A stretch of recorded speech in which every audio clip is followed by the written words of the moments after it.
Hi, welcome to the Gamesplainer. I'm Jeff the Gamesplainer, and today I'm gamesplaining First Class. First Class is another train game. You got it. Yes, another train theme game. Now, I know it sounds like I dislike that. I actually really like the train theme. But there's so darn many of them. I don't know why there's so many of them. There just are. It's probably because this theme just kind of works for worker placement type games. This isn't necessarily worker placement, this is card selection. The game plays up to 2 to 4 players, and it's produced or published by Z-Man Games. While this game looks on the surface like it's a little bit of an in-depth train management game, it's actually a bit more of a filler. On the box, its time says 20 minutes per player, and it's pretty accurate. This game, once you get into it, it runs through so fast you kind of go, oh, we got to the end. And that's not a bad thing. It just means that you've got to do a heck of a lot of stuff in a short amount of time. There are 3 phases. Each phase, at the end of each phase, we get a scoring round. Each phase is split into 2 sections. Both those sections look the same, it's just a new set of cards to choose from. So in each of those sets of cards, each player is drawing 3 cards to add to their tableau, to build their train or move their guard or move their train or build their train line. There's a lot of stuff that's going on there, but it happens in a really short period of time. The thing that this game has going for it is the modules. There are 5 modules that come with the game, and you only actually play with 2 at a time.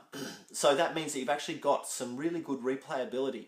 I've played a lot of games with the first 2 modules, because it's easier to explain the game with modules A and B. That's how the game is built and created and designed, and it says in the rules, use A and B as your first play.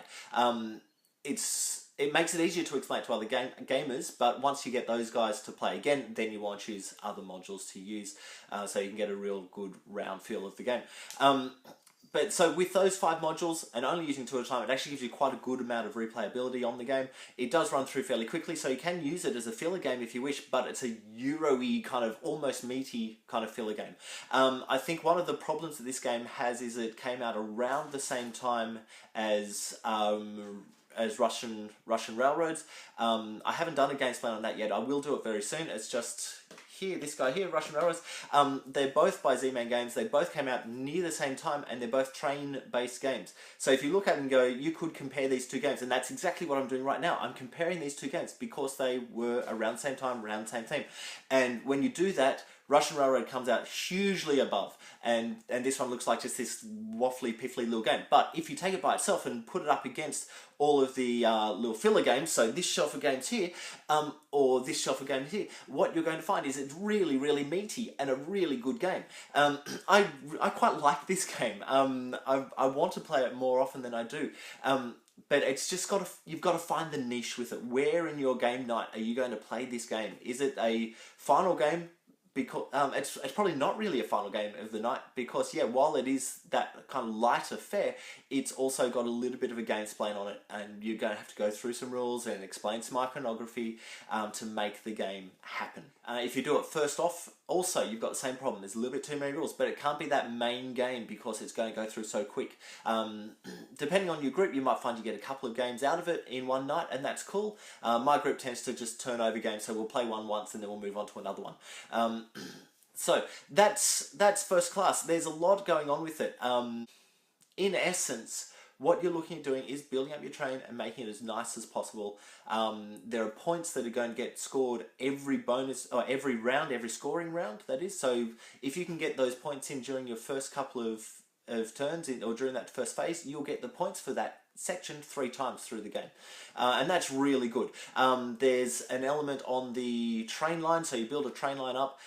There are bonuses there that will push you on to more bonuses. And so you can actually, if you set it up really, really well, you can actually set it so that your train gets moved forward a couple of spots, and that will hit another bonus, and that other bonus might move your train forward again.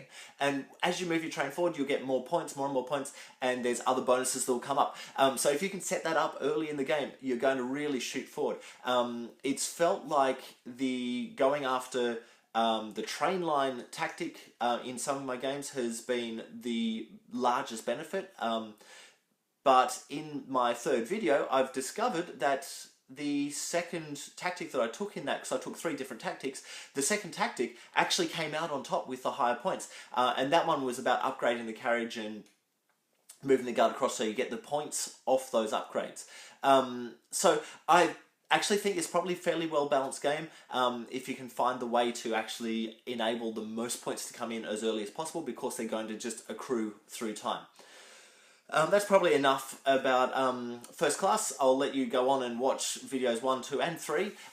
Video 1 is just the basic game. Video 2 goes through the modules, those 5 modules I was talking about. And then video 3 is a playthrough of the first phase up to the end of the first scoring round. I hope that my videos help you get First Class to the table. I hope that you enjoy playing First Class. I hope it especially video 3, I hope it gives you a good feeling for how the game itself will actually run. So if you've got any comments or suggestions, please write them below. Subscribe to my videos so you can be up to date with every game that I'm gamesplaining. If you've got any games that you wish to be gamesplained, shoot me an email at thegamesplainer@gmail.com. If you follow me on Instagram and Twitter to see what games I've been playing. And until next time, enjoy gaming.